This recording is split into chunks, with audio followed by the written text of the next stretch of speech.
Good afternoon, everybody. It is an absolute pleasure to be joining you for our monthly update call on digital government. Thank you, as always, for joining us. We are still in the midst of our interregnum period, so we're going to be continuing to have our alternative programming. So this month, we are very lucky to be joined by a few special guests. We're going to try to double down a little bit on some of the best practices that we've been talking about when it comes to digital government and being a learning organization, an organization that is constantly investing in its own skills, adapting to changing times and whatnot. And so today we are going to be having a bit of a book club session.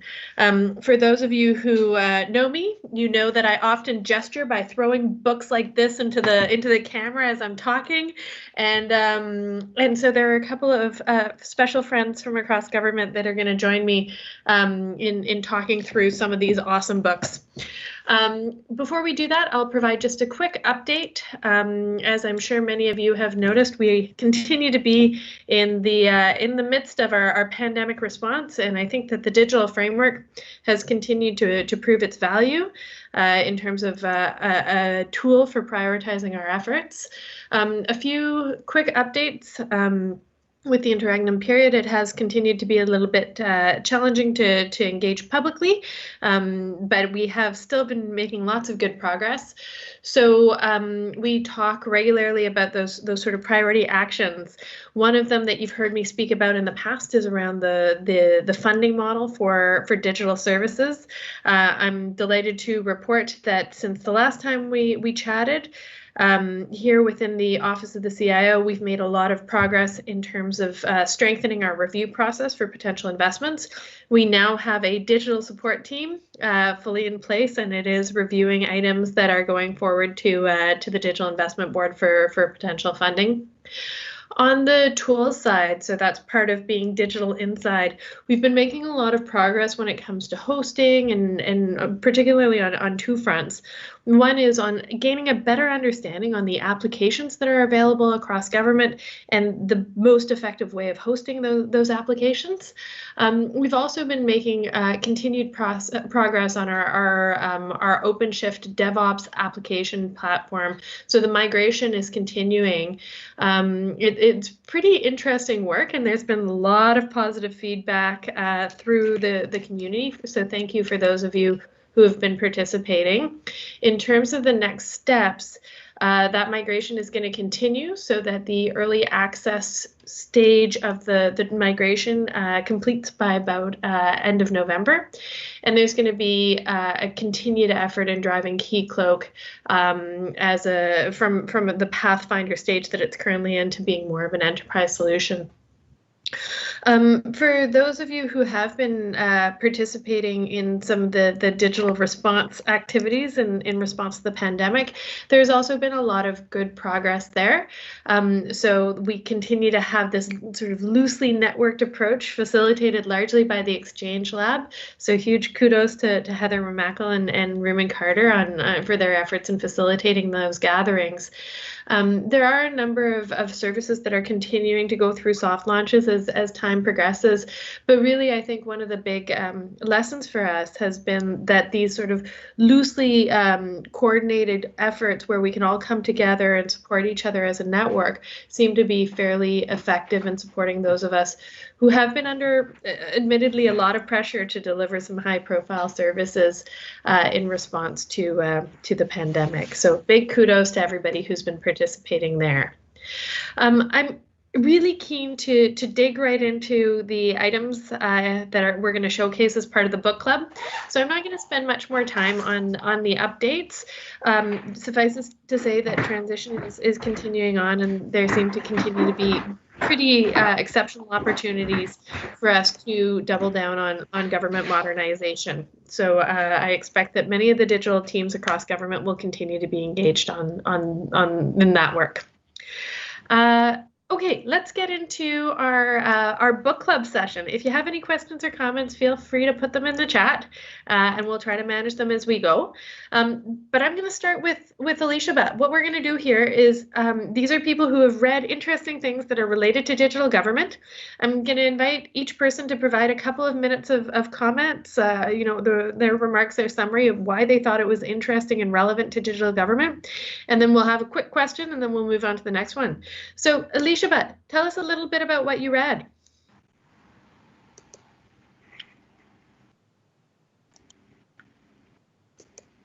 Okay, great, thank you. In Australia, e-government is extending beyond transactional interactions to online delivery of social services that traditionally rely upon interpersonal relationships, such as employment services. So the opinion piece I read reports the findings from 2 Australian policy scholars who examined the impact of social service digitization on people living in remote Aboriginal communities in Western Australia and the Northern Territories. They found that the diminished access to a frontline government employee, whether face-to-face or over the phone, was creating a service gap with very real and adverse impacts on the lives of some citizens, such as missed benefit payments. So it's the people most dependent on social services who are least able to easily transition into the digital age for many reasons, including poverty, digital illiteracy, and lack of digital infrastructure. So this means that while the digital divide is shrinking in Australia, this narrow gap is actually deepening. So those who are left behind are being absolutely left behind. The gap is narrow but deep. So findings suggest that the government needs to invest more time, money, and effort to make sure all Australian citizens are successfully transitioning to the digital world. So why do I think this is relevant to us? Connectivity was recently recognized as a basic right by the CRTC in Canada, yet many Indigenous communities have low connectivity and poor internet speed. Rural download speeds are nearly 12 times lower than those enjoyed by urban Canadians. And this gap widened during the pandemic.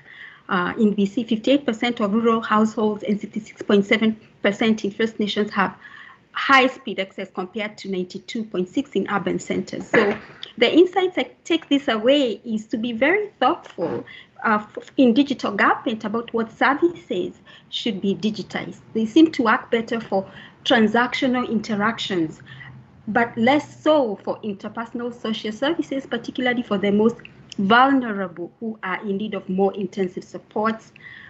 It seems valuable to identify and monitor those at risk of social exclusion for whom digital innovation may exacerbate existing socioeconomic, socio-technical divides. And Australia is maintaining the Australian Digital Inclusion Index 2020, which measures 3 key dimensions of digital inclusion: access, affordability, and digital ability, and how they are changing over time according to people's social and economic circumstances. So this looks like something valuable for us to be aware of. And nationally, Canada has a connectivity strategy, but what's the role of BC and who are the players? What can we learn from what other jurisdictions are doing in terms of supply side interventions focused on digital access policy and infrastructure, and the demand side interventions focused on digital adoption, skills, and literacies? And I saw that in 2018, Ontario held its first Digital Inclusion Summit to discuss digital inclusion, share knowledge, and identify key policy and research opportunities. So lots of food for thought, I think, from a digital government perspective. That was wonderful. Thank you so much, Alicia, for that great summary. Question for you. So you've read this about Australia, you've been somewhat inspired. Were there any tips or tricks from the article that you think we should be taking into account here in British Columbia, given that we are very much committed to providing digital services and services writ large to all British Columbians, wherever they are on either side of the digital divide? Any tips that you think would be relevant for BC? I think the first step is really, getting a good understanding of the baseline where we are at, like that digital inclusion index that BC has done. And it seems in some of those jurisdictions, you have nonprofits coming up and creating like a digital inclusion alliance to bring together different agencies that can think about this issue. But I think for BC, the first step is to look at, take stock, what does people's access look like? Then identify those people who may be at risk of being digitally excluded. And based on that, we can tell when we are thinking about digitizing these services, are there particular services we should be careful about making all digital, and to bear in mind that for some vulnerable people, they still need traditional delivery, and to really make sure we don't exacerbate those inequalities. That's wonderful, and a very inspiring message there from Elizabeth. So thank you so much for sharing your lessons. Let's go to the next one. So next up we have Sid. So over to you, Sid. Tell us a little bit about what you read and why you think it's relevant for our digital government efforts. Thanks, Jamie. Hey, folks. I don't endorse books much. As a matter of fact, I think this is probably the first one I've endorsed. If anybody is familiar with Cynefin, the Cynefin framework, authored by Dave Snowden, it's been around 20 years since he first came up with the theory, framework, and construct. What the book does is really talk about that 20 years of legacy, and different parts of the book are authored by chapter by folks that may be notable to others out there, such as Simon Wardley. And it really captures the influence that kind of a decision-making framework has had on modern thinking, and certainly had a lot to do with my work with UBC and uncovering some of the content for the digital leadership course that we run through the BC DevExchange Lab now. One of the things that I think was introduced to me at an early stage with Dave Snowden, and I was able to meet him through some graduate work I was doing at Royal Roads University about, 16 years now, is kind of the talk of where you position yourself as a leader in making decisions and influencing decisions, and what context of the problem exists on your choice of how you're going to solve that problem. So it is kind of a really rich tapestry of lessons learned in applying Cynefin theory over the past 20 years, how it's influenced agile software development, how it's influenced our move to digital thinking and digital government, and how we could use this tool in the future to help shape our decision making. A lot of it was focused as well on kind of emergency response decision making and leadership, particularly relevant to the healthcare crisis we're currently in with COVID, as well as the digital products to be able to support some of the decisions made around the rollout of some products that would be able to help. I think the framework itself helps leaders make more informed decisions because it centers where they are. And it also doesn't prescribe that a leader needs to be an expert. It actually, depending on the opportunity of decision making and how complex it is, it gives opportunities for leaders some really sound practice and justification to lean on the work of others, to lean on the work of experimentation, as opposed to an output, looking at opportunities with outcomes and looking at lessons learned more holistically to be really rapidly communicated amongst practitioners and able to support more learning and getting better at making decisions, particularly in complex situations that involve technology and healthcare. That's the first take. I'll wait for your question, Jamie. That was a great summary. Thank you so much, Sid. So I understand that you've been integrating some of the lessons from this book and this sort of worldview into some of the teaching that you've been doing across government when it comes to digital leadership. For those of us on the call who consider ourselves to be digital leaders, are there particular tactics that come up from the book that you'd like to recommend? Indeed, I think one of the things is centering yourself as a leader into the problem space and looking firstly what type of a problem it is that you're trying to solve for. Is it an ordered space that you could reapply some of your own thinking? And I think having other leaders around you to encourage and question your decisions, I think is really, really important. So one of the things I like about both the theory and the book provides examples of leaders making decisions and trying to find their way through some very complex and challenging situations. And just about in every case, there is a need for teamwork. There's a need for collaboration. There's a need, if we're going to get better at the practice of being consistently kind of continuously improving and deliver quality for citizens, we have to resituate ourselves into the problem. And we have to look at the context of changing technology, changing circumstances, and even ourselves as leaders changing. So I think those are the strengths of the book. It allows us not to take for granted both the complexity and the learning opportunities that are available in each decision that we make. I love that idea that we need to sort of embrace and lean into the complexity rather than sort of putting a bucket over our heads and pretending it's not there, but really seeing the richness that comes with that and taking a network community-driven approach to responding to the challenges. So thank you very much for sharing your insights, Sid. That's right, Jamie. Love the problem. That's great. That's great. I'm listening to Brene Brown's book right now, and she, the Dare to Lead, and she talks about embracing the rumble. And I particularly love that word. So let's all try to rumble, as it were.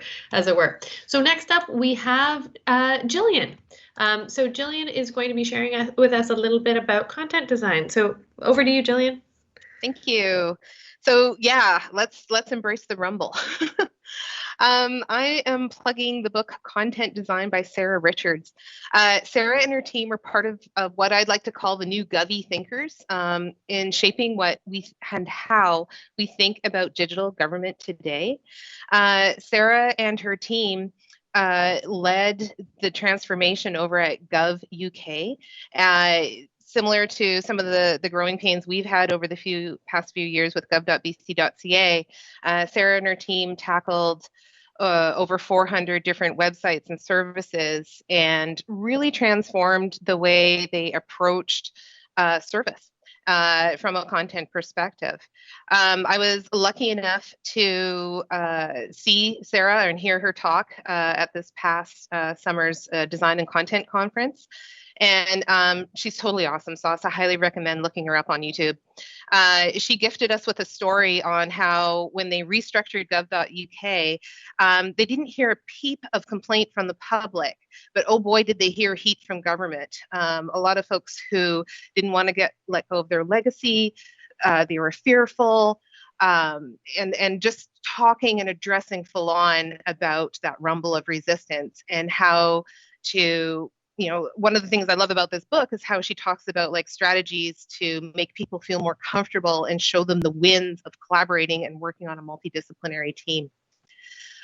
This team defined measurable goals. They identified key obstacles. They navigated through them using database decisions and delivered unparalleled successful user experience solely around content. And a lot of people think that content is something anybody can do. You can just do it off the side of your desk. And that is so not the case. Like, content isn't just words. It's not just writing. It's about how we deliver a service. Chris Gavias of the Feds, that he once spoke, I heard him talk about how content is the service.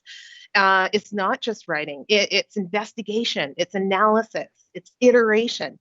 It's choosing what type of content your audience needs to achieve to get to their goal. Include data.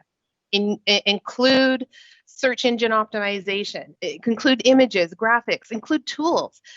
Sarah talks about how, there's like this decision point and a working example that she uses within this book about if you need to use like a postal lookup tool, don't just build the tool for the tool's sake. If there's only like 5 instances where you actually need to look up, the area on the map, well, maybe just list those instead of just building a tool for it. But then you get to a point where like, well, actually a tool would be useful here. So, investigate. And then, consider your language. Plain language, it's not about dumbing down. It's about opening things up. It's freeing your time so you can think about other things. It's also agile. The other sneaky thing I love about this book is that she doesn't use the word agile once within it, but she uses agile examples constantly. Like right on the front cover, there is an agile user story. And, the principles and examples of success will look familiar to anybody who has taken agile training. It's a fast, practical read. I refreshed my brain on it. Like I read it a couple of years ago and was like blown away. But the formatting is kind of fun. I don't know if you can see that. I picked it up and put it down 2 hours later. So it's a book that eats its own dog food or drinks its own champagne, if you prefer.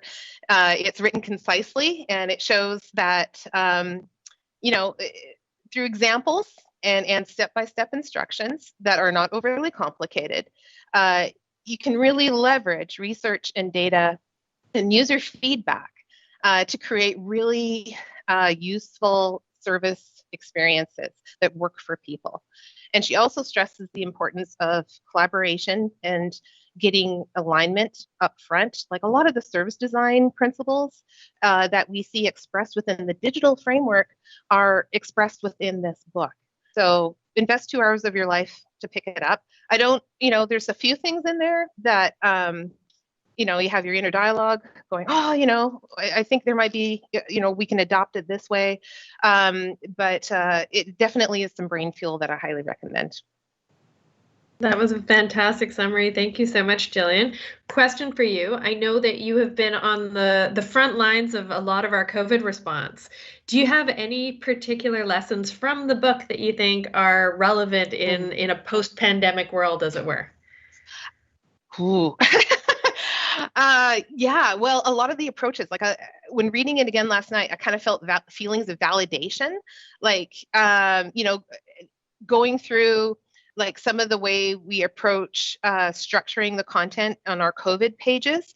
I've actually, I took a tour over at the GovUK site and I was like, oh, look at that. They're kind of doing the same thing. I didn't know that. Even just from like a layout point of view of the anchor points on the top of the page and then like making the message in the body and stuff like that. So, that saying, great minds think alike. It was nice to see that we're keeping on top of our peers and there's still struggles, there's still challenges. Like one of the challenges I noticed that they're having still is around information architecture. And I was geeking out with Danton Ramakel this morning about how might we tackle information architecture, the traditional way when we live in a world of Google and every page is a home page. What does that look like? And how does that affect our structure and our information architecture or data architecture, all that fun stuff? And shout out to Heather too, because I believe the two of them were geeking out over it and I got looped into the conversation, and thanks Stanton for sharing. But yeah, it was cool. Sorry. Fantastic. Okay, so it sounds like lots of good lessons in terms of the content really having a lot of value and making sure that we're thoughtful in how we engage and communicate.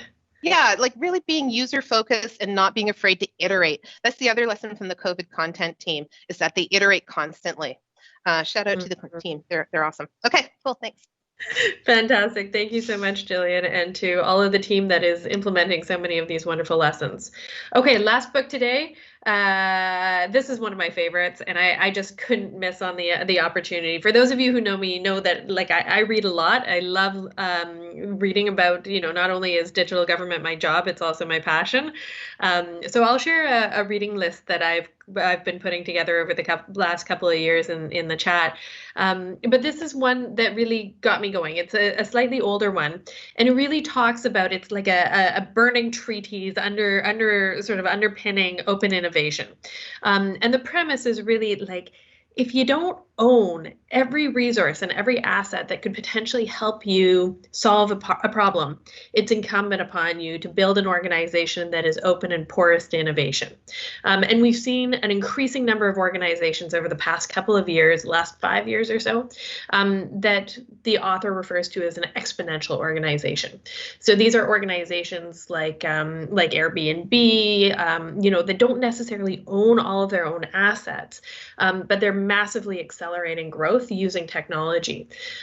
So they sort of eliminate these incremental linear processes and leverage assets that are community-based, using data, algorithms, using new technology to achieve performance that is far in excess of those of their peer-like organizations. So this book doubles down on Moore's Law. Moore's Law is essentially the idea that price per performance of compute is doubling every 12 to 18 months. The examples that they give are the price of 3D printers, how much that's gone down, drones, connected devices.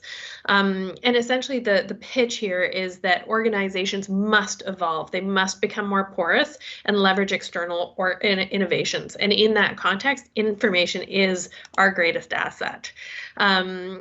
Exponential organizations are those that embrace a massive transformative purpose, and they leverage that purpose to access resources that aren't their own. A great example of an exponential organization would be the XPRIZE, the XPRIZE Foundation, that essentially aims, I think their maxim is to bring about radical breakthroughs for the benefit of humanity. And so they'll put together big prizes and say, okay, whoever is able to sequence the genome will get this massive prize. And through these challenge-based processes, they're able to inspire a huge amount of innovation.